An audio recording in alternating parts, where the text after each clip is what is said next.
Joining me now are Melissa Murray, a professor at NYU School of Law, and Philip Bump. He is a national columnist for The Washington Post. Folks, thank you for being here. Philip, we talk a lot about what Donald Trump has planned for a second term. And there's a lot of, there are some big statements and proclamations, but a lot of question marks. One thing that seems quite certain is that a for sale sign is hanging outside the White House, just in terms of the business people that he has brought in who could make very, very lucrative decisions for themselves, helming government agencies. Can you talk a little bit about the way in which this is all happening in broad daylight? I think something that's coming into focus, and it was very obvious over the course of the campaign, is that something shifted. And maybe it was the fact that he tried to overturn the results of the 2020 election and got away with it. Maybe it was the fact that he, took in millions of dollars, his private company did. The Democrats in the House put out a report detailing the millions of dollars that the Trump organization took in from foreign governments when he was president.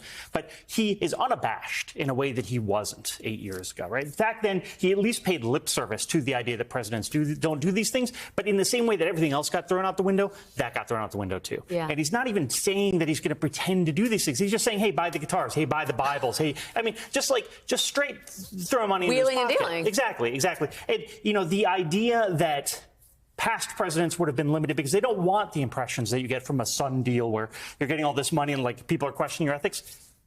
He doesn't worry about that. Everyone's questioning his ethics anyway, with good reason. So why even worry about that? Why bother and just make the cash? I mean, Jimmy Carter, I think, put his peanut farm into a blind trust, Melissa. The peanut farm is not the same thing as the Trump organization. Yes. It's yes.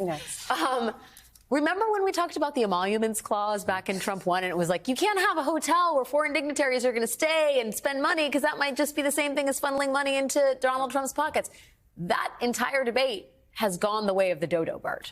There doesn't seem to be any legal implications for any of this. Well, so, again, the first Trump administration was kind of a boon for constitutional law professors. We got to look at all kinds of provisions of the Constitution that had previously gone unobserved, like the Emoluments Clause. But there were a number of lawsuits filed under the Emoluments Clause because of these apparently conflicts of interest with Donald Trump's business dealings and his role as president, and the prohibition in the Constitution that you cannot receive benefits from foreign entities nor domestic entities when you're serving as president. It's the original anti-corruption clause. Yeah. It's right there in the Constitution. A lot of those lawsuits became moot when Donald Trump lost the election in 2020. So they were never actually conclusively settled. And now, as you say, we have a president-elect who's emboldened because nothing happened. We also have an environment where this kind of graft seems to have become normalized. So yes. I know I come on your show all the time and I can't stop talking about the Supreme Court. I'm going to talk about the Supreme Court again. You're right. It is an extension of that culture. It is an extension of this. We have normalized this. There have been reports about the emotional support billionaires, about Justice Thomas receiving gifts, quite substantial gifts from friends, including boarding school tuition, payments on his mother's house. And it's become so routinized that it's become normalized. And so if you were Donald Trump, why would you be concerned? Because it seems like the entire government is just awash in this at this point. Well, and the defiance is the de facto position. I don't care, and therefore you there are no care. Consequences. I do wonder, Doge went to Capitol Hill today. First of all, congratulations, Elon Musk, on getting everyone to say the word Doge all the time. And the internet meme has just become our life. That's one of the things we can be looking more forward to in this Trump 2. But, I mean, the idea that he's going to go out there and really change the regulatory infrastructure to directly benefit his own companies, again, it's not a secret why he's doing it. Mike Johnson's out there being his #1 cheerleader, and I do wonder whether Republicans are not fully clocking how controversial this may be in terms of setting aside Elon Musk's desire to grift off the system, the things Elon Musk wants to do to the rest of the federal government may not sit well with people who are actually in the actual government. Yeah, I mean, this has been sort of the tension within the Republican Party. The old Republican Party, the pre-Trump Republican Party, was always, the Paul Ryan types who were saying, we're going to cut federal, government spending, until people started hearing from constituents, and then, things got a little iffier. So that is it's sort of refreshing that we get to go back to that era of Republican politics, right? But, the thing that I think is really striking about this external organization that they've put together is that Elon Musk and Vivek Ramaswamy very obviously don't understand what they're talking about, right? Yeah. They say things like, oh, we're just going to, just cut people by the Social Security number, or, we're going to cut $2 trillion, a third of the federal budget, because it's just insane. Like, they don't know what they're talking about. But what they do know about is the things that benefit Elon Musk and benefit big business. And those are the things they're going to protect. And I think that for any elected official who is responsible to constituents to fail to understand that they quite literally only understand the things that benefit them is going to be a huge problem for them politically down the line. Well, I also just want, if you're Rivian, which is an electric car company that has a vested interest in these electric vehicle tax credits that Elon Musk seeks to do away with because it helps competitors and hurts, well, it at least doesn't help Tesla, there are going to be lawsuits, right? I mean, you've got to imagine that the competitors are going to be like, wait a second, dude, you can't just do this as head of Doge or whatever. I mean, there are likely to be lawsuits. They are likely to be received by perhaps a more conservative judiciary. So, I mean, again, this has all been sort of laid out. I'm reminded, though, of when you went to Michigan, Alex, to talk to those working class union voters and how what they wanted was a government that worked for them. And they felt the Biden administration was not working for them. And we saw on election night, even in ruby red states, there were a number of states where paid family leave measures passed. Again, sort of classic redistribution, working class issues.